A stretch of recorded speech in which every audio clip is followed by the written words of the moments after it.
रुकिए, ज़रा इस क्वेश्चन को देखिए। आप इसे 2 लाइन में कर सकते हैं?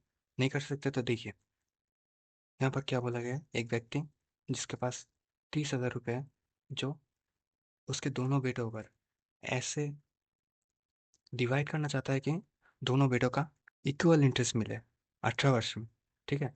यहाँ पर 18 वर्ष में, और दोनों बेटों का एज कितना है? एक का है 10 ईयर्स और दूसरों का कितना है? 14 ईयर्स, ठीक है? और दोनों पर ही सेम इंटरेस्ट लगेगा जो है 10%। तो इसे कैसे करें? 2 लाइनों में। आप अगर कर सकते हैं तो कमेंट में ज़रूर आंसर दीजिए। देखिए इसे कैसे करते हैं 2 लाइन में। एक यहाँ पर कॉन्सेप्ट आता है कि जो हमारा इंटरेस्ट रेट का रेशियो होगा, वही हमारा डिवाइड का भी रेशियो होगा, ठीक है? और इंटरेस्ट रेट का रेशियो हम कैसे निकालते हैं सिंपल इंटरेस्ट में, जो कि है ये परसेंट, मतलब कि रेट।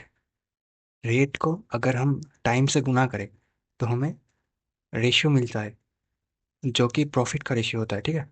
तो यहाँ पर कितना डिफरेंस कितना है टाइम का? 10 से 18 को घटाने पर कितना मिलता है? 8 ईयर्स। 8 इंटू 10, और दूसरा फिर भी 4 ईयर्स इंटू 10। जो हमारा रेशियो कितना आता है? 2:1।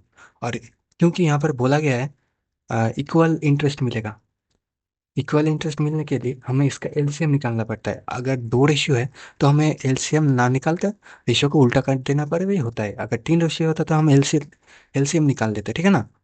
तो फिर देखिए, यहाँ पर इसको दोनों पर जोड़ने पर जो यूनिट आएगा ना, वही होगा हमारा मेन यूनिट। मतलब कि यहाँ पर जो 30,000 रुपये दिया गया है वही होगा।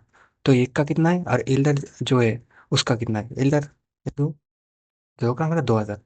अब इसे, अब हम समझाने के लिए ऐसे बोले, आप अगर एग्जाम के हॉल में करना या फिर प्रैक्टिस करने के लिए, तो फिर आप कैसे करेंगे?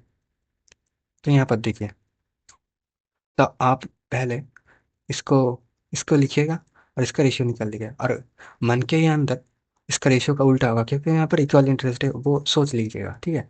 तो एक बार में करेंगे हम। इस 30,000 का वैल्यू ही हमारा 3 यूनिट के समान है, मतलब कि 30,000 खुद में ही 3 का समान है, इसलिए हम 3 से डिवाइड करेंगे। और हमें एल्डर का निकालने का एल्डर का रेशियो कितना है? 2 है, इंटू 2। तो कितना आंसर आ गया? 2,000। तो आंसर कौन सा होगा? 2 वाला, ठीक है? तो धन्यवाद। आपका अच्छा लगा तो लाइक, चैनल को सब्सक्राइब कर दीजिएगा। अगले वीडियो में